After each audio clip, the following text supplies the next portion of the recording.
진리가 무엇이냐라는 제목으로 은혜의 말씀을 나누겠습니다. 2020년에 사회적으로 큰 공분을 사는 사건이 하나 있었습니다. 바로 정인이 사건이에요. 여러분 기억하십니까? 생후 16개월 된 아이가 학대와 폭행으로 결국 죽음을 맞이한 사건입니다. 그 아이는 입양하였어요. 아이를 입양한 양모는 친딸인 첫째가 있는 상태에서 주위 사람들에게 둘째는 입양할 겁니다 라고 말하며 입양 전부터 입양할 아기의 사진을 보여주고 아기에 대한 애정도 드러냈습니다. 사람들은 그런 부부의 모습에 격려와 지지를 보내줬죠. 그런데 정인이는 입양한 지 8개월 만에 온몸에 골절과 장기 손상을 입고 짧은 생을 마감했습니다. 아이를 학대하고 폭행한 양모는 징역 35년형을 받았습니다. 더하여 이 사건을 통해서 사람들은 교회와 기독교인들에 대해서 분노하며 수많은 질문들을 쏟아놓았어요. 왜냐하면 정인이를 입양한 양부는 기독교 방송국에서 일하였고 양모의 부모님은 중형교회를 담임하는 목회자의 딸이었기 때문입니다. 누가 봐도 인정할 만한 기독교 집안에서 이러한 일이 발생한 거예요. 사람들은 기독교와 교회와 성도들을 비난하며 질문을 쏟아놓았어요. 도대체 너희가 말하는 예수는 누구이고 너희가 말하는 진리는 무엇이냐? 오늘날 한국교회는 90년대 중반 이후에 잃어버린 30년이라는 시간을 보내고 있습니다. 왜 잃어버린 30년이냐면 한국교회가 1990년대 중반 이후에 더 이상 부흥하지 않는 거예요. 아니 오히려 쇠락하고 있죠. 정체되어 있고 다음 세대는 떠나가고 있습니다. 그리고 이 사회는 이제 한국교회를 비판하는 것을 넘어서 조롱하는 지경에 이르렀어요. 여러분 미디어나 여러 가지 방송을 보면 지금 한국교회를 이 세상 사람들이 어떻게 바라보고 있는지 적나라하게 드러납니다. 특별히 OTT 들어보셨죠? 넷플릭스라든지 티빙이라든지 웨이브라든지 이런 OTT에서 기독교에 대해서 굉장히 반기독교적으로 미디어에 등장시키고 그려내고 있습니다. 교회가 왜 세상으로부터 이러한 비난을 받고 조롱을 받아야 됩니까? 교회가 권력화되었다는 거예요. 교회가 권력화되었다. 권력화란 특정 개인이나 집단, 조직이 권력을 가지고 그 권력이 점차 확대, 고착화되는 것을 말합니다. 또한 비리, 독점, 부패, 불신을 초래할 수가 있죠. 세상의 판단이 아니더라도 우리 스스로 돌아보았을 때도 교회가 권력화됐다는 것 부정할 수 없는 사실이 되어버렸습니다. 예를 들어볼까요? 대한민국 정치 권력화도 그렇지 않습니까? 대한민국 헌법에는 분명히 대한민국의 주권은 국민에게 있고 모든 권력은 국민으로부터 나온다라고 명시되어 있어요. 너무나 당연히 헌법에 명시된 대한민국의 주인은 국민이라는 거죠. 그런데 정치인들은 표를 얻고자 할 때 겸손히 국민의 뜻을 받들겠습니다. 국민 여러분의 머슴이 되겠습니다. 말은 하지만 당선되고 나면 국민이 주인이 아니라 자신들이 주인의 자리에 앉아서 정치를 권력화하고 자신들의 마음대로 좌지우지하지 않습니까? 이와 같이 교회가 권력화된다는 것은 교회의 주권이 예수님께 있고 교회의 주인은 예수님이지만 사람들이 이것을 망각하고 사람이 교회의 주인의 자리에 앉아있게 되는 것입니다.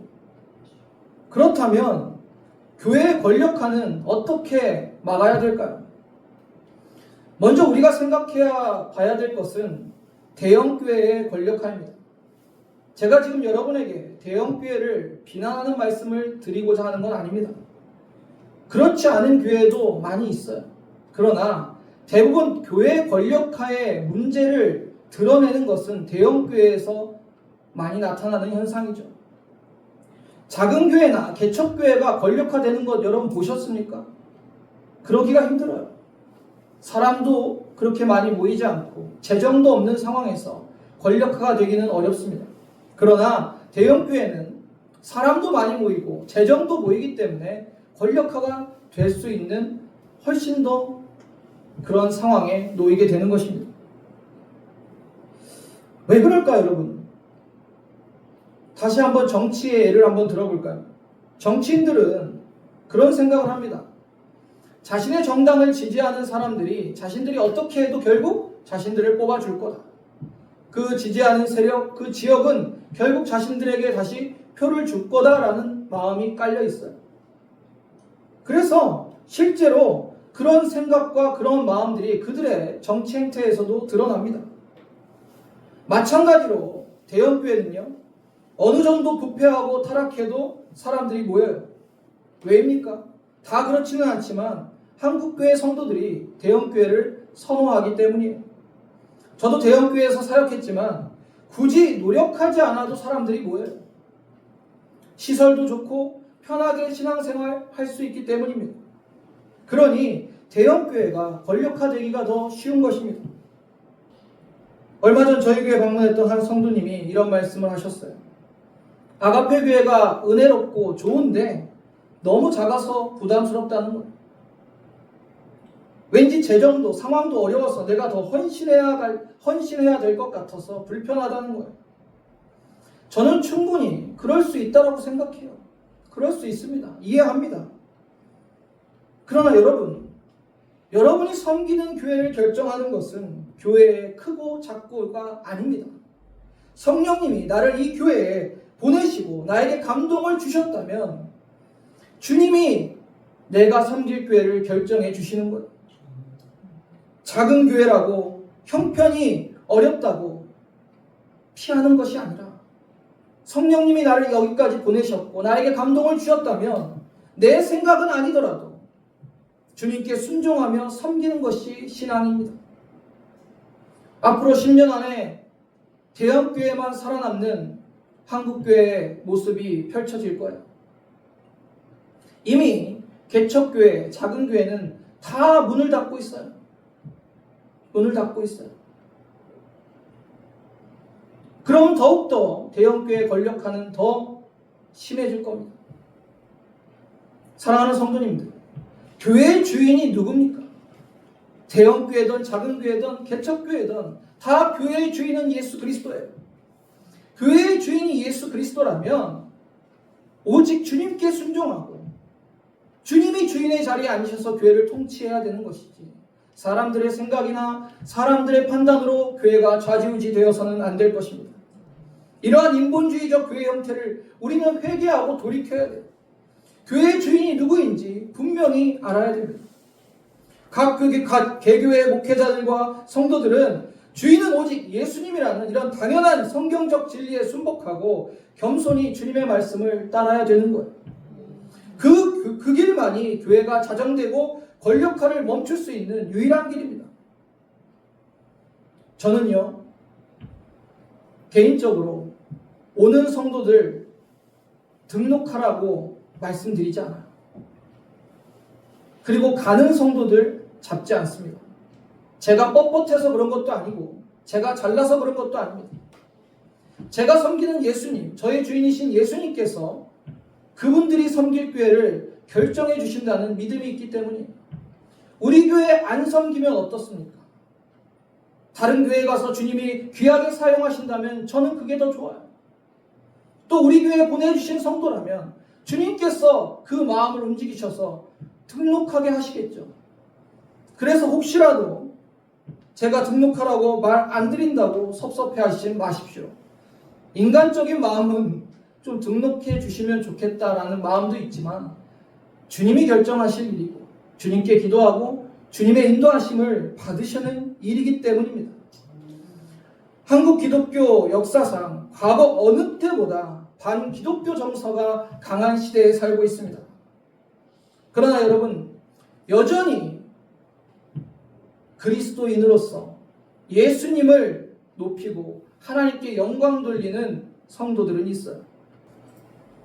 우리는 하나님께 영광 돌리기 위해 살아가는 존재들입니다. 우리의 삶을 통해서 예수님을 증거하고 하나님의 영광을 나타내고 올려드려야 됩니다.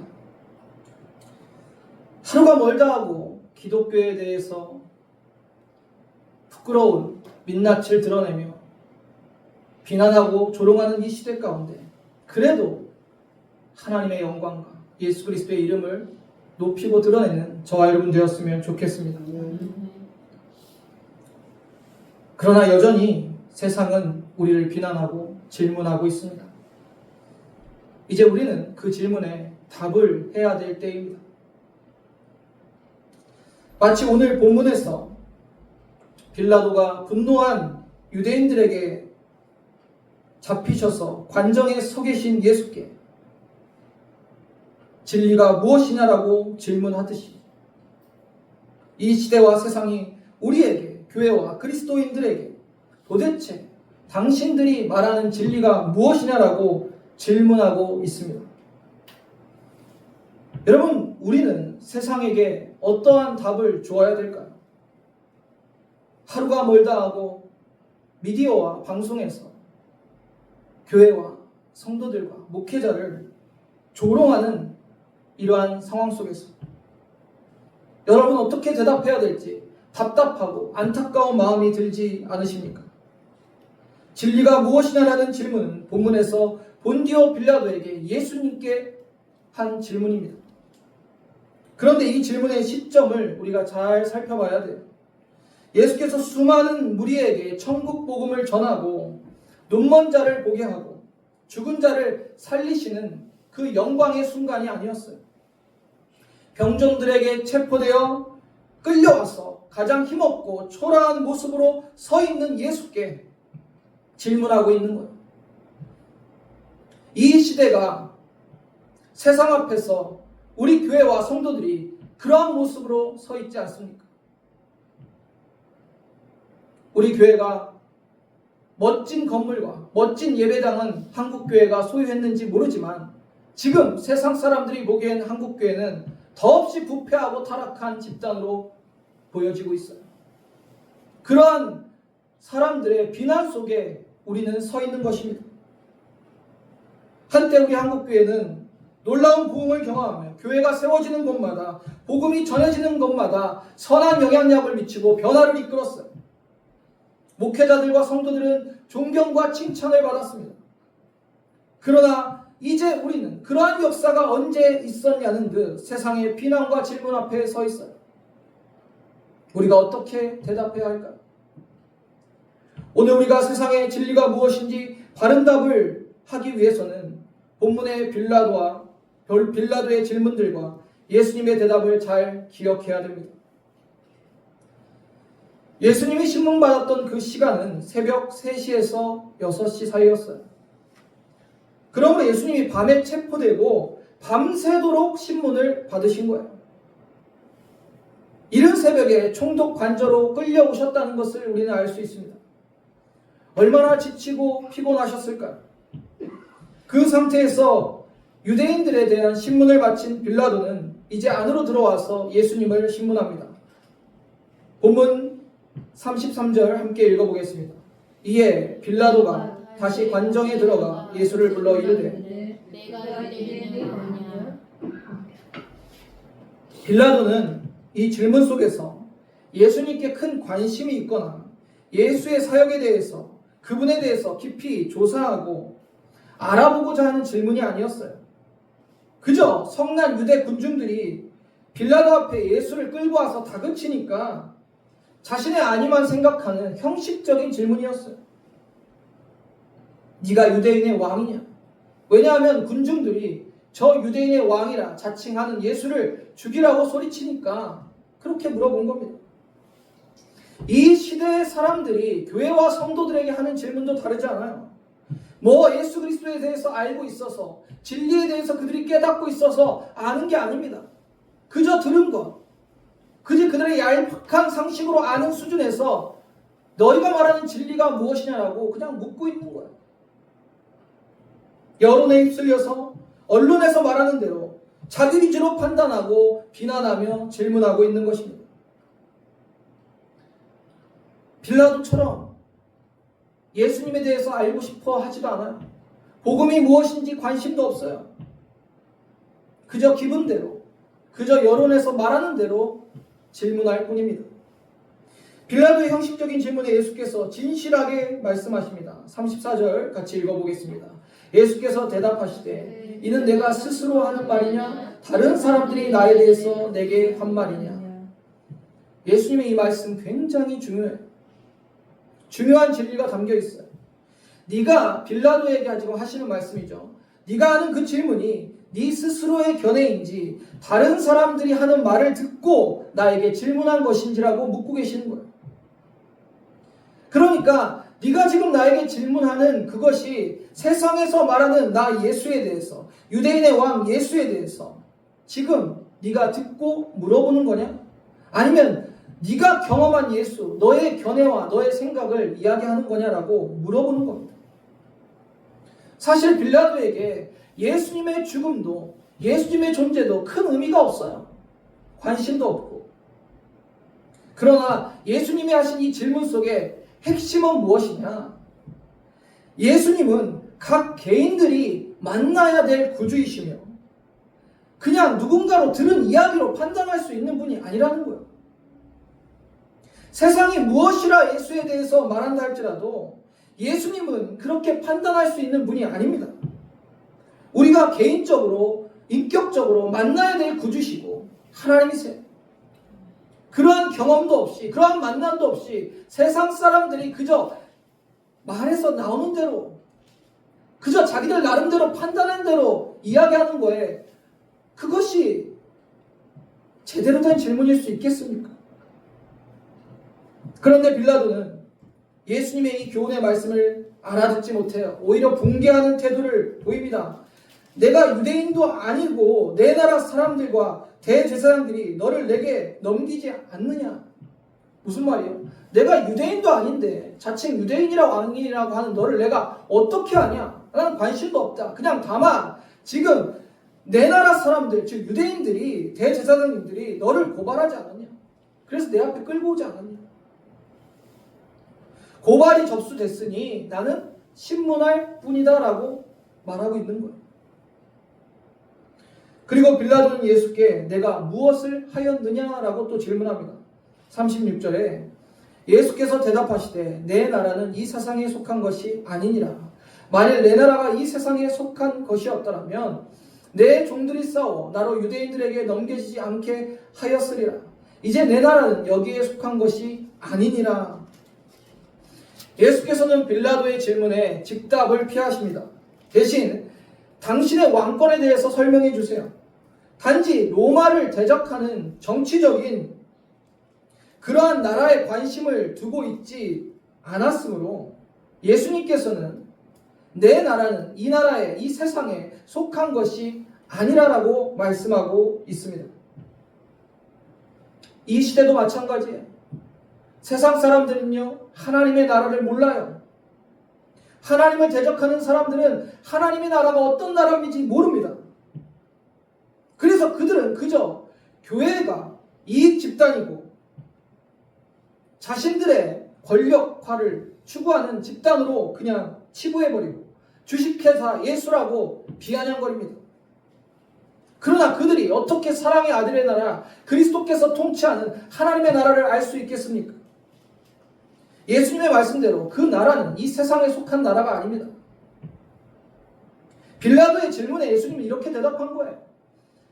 네가 생각하고 있는 유대인이 왕이다. 또 이 유대인들이 말하는 나에 대한 평가나 모든 것은 세상의 기준에서, 세상의 나라에서 나를 바라보는 관점이지 나는 왕이 맞지만 이 세상에 속한 나라가 아니라 하나님의 나라를 다스리는 그 왕이다라고 말씀하고 계시는 거예요. 빌라도가 알아들었을까요? 못 알아들었어요. 만약에 세상에 속한 나라가 예수님의 나라였다면 얼마든지 그 세상의 힘을 예수님께서 사용하셔서 십자가에 달리지 않으실 수 있으셨겠죠. 그러나 하나님의 나라는 그렇게 세워지는 게 아닙니다. 예수님이 십자가에 죽으시고 부활하신 후에 예수님을 믿는 그 한 사람 한 사람이 늘어나면서 세워지는 것이 하나님의 나라예요. 저와 여러분이 하나님의 나라입니다. 예수 그리스도가 통치하는 나라는 그런 나라예요. 이 세상의 나라가 아닙니다.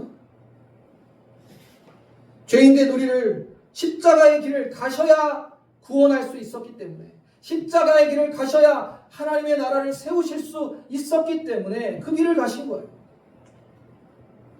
그럼 이제 우리는 알 수 있습니다. 여기서 예수께서 말씀하신 진리는 예수 그리스도가 통치하는 나라, 예수 믿고 거듭난 성도들이 속한 나라라는 것을, 세상에 속한 것이 아니고 힘으로 다투어서 이루어지는 나라도 아니라는 것입니다. 그럼 우리 성도들은 세상 가운데 어떻게 답을 해야 되겠습니까? 어떻게 우리는 행동해야 돼요? 세상과 다투어서는 안 됩니다. 세상이 우리에게 분노를 표출할 때 우리는 그들에게 하나님의 사랑을 보여줘야 돼요. 그들이 우리에게 폭력을 사용할 때 우리는 하나님의 말씀을 선포해야 돼요.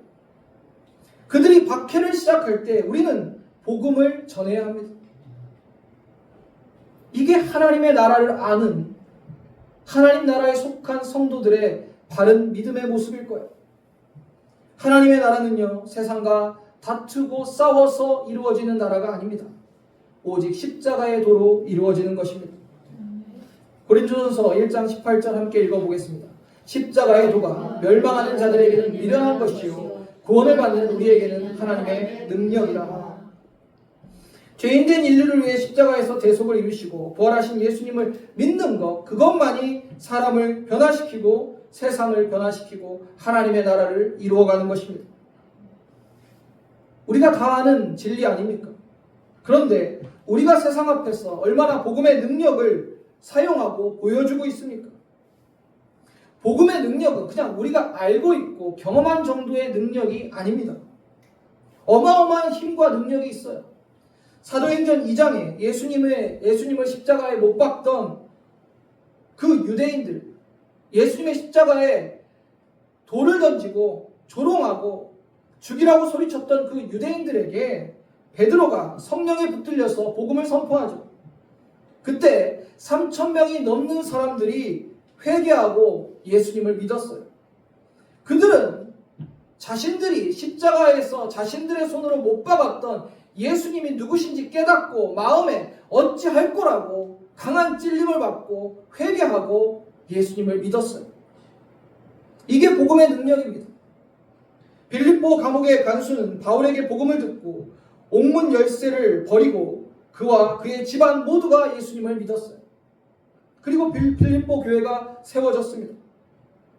에베소의 마술사들은 바울이 병자를 고치고 귀신을 쫓아내는 능력을 행하자 바울을 흉내내고 도리어 멸시와 능욕을 받게 되죠. 그리고 예수의 이름을 두려워하게 됩니다. 그리고 그들이 복음의 말씀을 듣고 그들이 마술할 때 사용했던 마술책, 현재 가치로 5억이 넘는다고요. 그 마술책을 그 즉시 다 불살라버리고 예수님을 따랐습니다. 그리고 에베소에는 큰 부흥이 일어났습니다. 이것이 복음의 능력이에요. 여러분, 세상이 우리를 조롱하고 비난하고 비판하고 공격해 올 때 우리는 복음으로 예수로 답해야 되는 거예요. 그것이 진리입니다. 그것이 사람의 인생을 송두리째 바꿀 수 있고 변화시킬 수 있고 하나님의 나라를 세워갈 수 있는 유일한 길입니다. 복음은 죄에서 돌이키고 저마다 제 몫의 십자가를 지고 자기를 부인하고 예수님을 따르는 거예요. 그리고 그 사람들이 예수 그리스도의 통치를 받고 그 사람들이 곧 하나님의 나라인 거예요. 여러분, 약해 보이나요? 미련해 보이나요? 진정 자기를 부인하고 예수를 따르는 사람들, 그 사람들이 속한 나라는 세상이 감당할 수 있는 나라가 아닙니다. 진정 자기를 부인하고 예수를 따르는 교회는 세상이 감당할 수가 없어요. 진정 자기를 부인하고 예수를 따르는 성도는 세상이 감당할 수 없단 말입니다. 사랑하는 성도님들, 우리는 예수님의 나라, 그 나라에 속한 자들이에요. 빌라도의 신문 앞에서 예수님은 하나님의 나라를 말씀하셨어요. 세상의 비난 섞인 질문 앞에서 우리는 당당히 복음을 선포해야 돼요. 하나님의 나라, 예수가 통치하는 사랑의 아들의 나라는 복음으로 세워지는 나라입니다. 이 복음만이 세상을 변화시키고 우리가 세상 앞에 답을 주어야 될 유일한 진리임을 기억하시고 믿으시길 바랍니다. 이제 빌라도가 예수님께 이렇게 질문해요. 너의 나라가 있다면 그러면 너는 왕이 아니냐라고 질문해요. 37절에 함께 읽어볼게요. 시작. 빌라도가 이르되 내 말과 같이 내가 왕이니라. 내가 이를 위하여 태어났으며 이를 위하여 세상에 왔으니 곧 진리에 대하여 증언하려 함이로다. 무릇 진리에 속한 자는 내 음성을 듣느니라 하신대. 아멘. 빌라도는 여전히 무지한 상태로 그 나라를 정치적인 나라로 생각하고 너의 나라가 있다면 네가 왕이 맞지 않느냐라고 질문하고 있는 것입니다. 무지한 질문이지만 예수께서는 너의 말대로 내가 왕이 맞다라고 답해 주십니다. 그리고 당신이 이 땅에 오신 목적을 밝히세요. 이 땅에서 예수님은 진리를 증거하기 위해 오셨고 그 진리는 세상이 말하는 것이 아니라 살아계신 하나님의 말씀이라는 것이고 예수님의 왕국은 진리의 왕국이며 그 왕국은 예수를 믿는 백성들, 그들을 따르는 자들이 속한 왕국이라는 거예요. 그리고 이 말씀을 들은 빌라도는 본문에 마지막 질문을 이어갑니다. 38절 또 읽어보겠습니다. 시작. 빌라도가 이르되 진리가 무엇이냐 하더라. 이 말을 하고 다시 유대인들에게 나가서 이르되 나는 그에게 아무 죄를 찾지 못하였노라. 아멘. 빌라도가 또 질문을 합니다. 그러면 도대체 진리가 무엇이냐? 예수님은 아무런 답을 하지 않으십니다. 이미 빌라도의 그 신문과 예수님의 대답 속에서 그 대답이 다 들어있어요. 여러분, 영원한 진리, 육신이 되어 말씀이 육신이 되어 이 땅에 오신 예수님이십니다. 아마 빌라도의 마지막 질문에 예수님이 답을 주셨다면 진리가 무엇이냐라고 질문했을 때 내가 진리이다라고 답하시지 않았을까요? 유대인들과 대제사장들, 병사들에게 체포되어 빌라도의 관정에 서 계신 정말 힘없어 보이고 초라해 보이는 예수님. 그 예수님께서는 진리에 대한 질문 앞에서 내가 진리임을 밝히고 계시는 거예요. 빌라도의 무지하고 어리석은 계속되는 질문에 오직 예수님은 진리로만 대답하셨어요. 여러분, 지금 세상 사람들과 수많은 반기독교 정서 속에서 우리에게 질문들이 쏟아지고 있습니다. 여러분, 무엇라 답할지 이제 오늘 본문의 말씀을 통해서 깨달으셨을 거라고 믿습니다. 우리는 오직 예수님으로 답해야 되는 거죠. 진리가 무엇이냐? 예수 그리스도입니다 라고 답해야 돼요. 그 그리스도의 생명의 복음으로 답해야 되고 너희가 알지 못하는 하나님의 나라는 그 복음으로 세워진다는 것을 답할 수 있어야 돼요. 진리는 예수요. 우리의 답은 오직 예수여야만 됩니다. 다른 어떠한 변명과 이유와 설명도 필요 없어요. 예수님도 그렇게 하지 않으셨어요. 오직 우리의 답은 진리 되신 예수님이십니다. 사랑하는 성도님들, 세상 앞에서 오직 진리 되신 예수로 답하는 저와 여러분 되기를 주님의 이름으로 간절히 축원합니다.